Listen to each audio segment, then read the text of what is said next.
I grew up adopted. Just one person. All right, give it up for adoption. Woo! That's what they said to my mom. Give it up for adoption. Yeah, I grew up adopted, but I was adopted twice. The first one didn't take. Last week I was doing a show for Humane Society. So I said, I am a rescue, and I was rehomed. Makes sense, they got that. Okay, cool. Yeah, when I was a kid, I grew up at a time when there was kind of a stigma about being adopted, and the other kids at school would make fun of me. Yeah, I haven't even told you what they said yet. And it's already, aww. You're not gonna like me that much here in a minute, don't worry.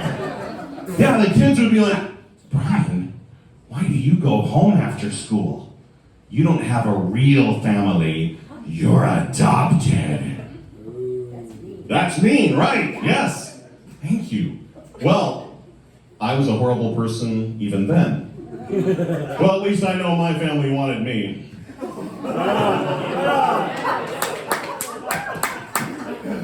Yours had to take whatever popped out.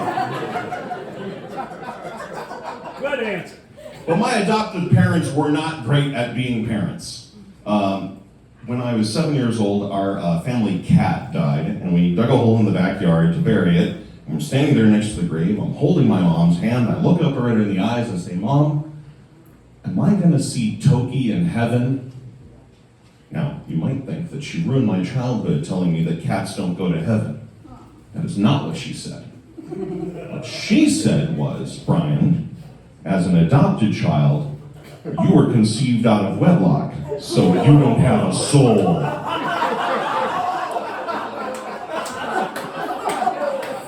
So I was the one not going to heaven. Toki would be there, make no mistake, living it up with a catnip and cat food, little rubber mouse. And they took me to church every week. Why? I'm actually glad they took me to church. I did stand-up comedy for the very first time in church. Nice. When I was about the same age. There was a pantyhose company called Legs. Yeah, the plastic egg, you remember that? And I had seen a commercial where a precocious child spoke up at an inopportune moment about the state of her mother's pantyhose. And on this particular Sunday, it was my mom's turn to read the scripture. And as she walked up to the altar and to where the microphone was, I felt an irresistible urge. This urge that swept over me.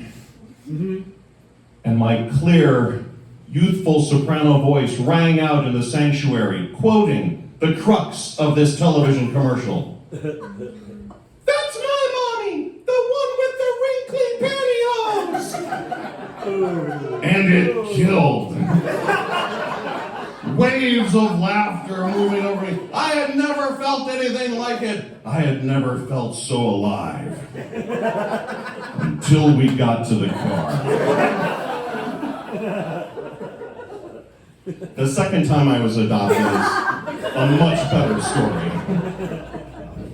When I was in my 30s, I was reunited with my biological mother, and in my 40s, she adopted me back. Right? Yeah, thank you. No, it's awesome. We get to see each other, we talk all the time.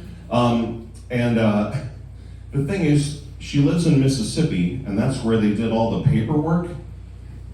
And what's weird is they used the paperwork date as my new birth date. So I have a Mississippi birth certificate that says I'm 13 years old. Or as they say in Mississippi, time to settle down.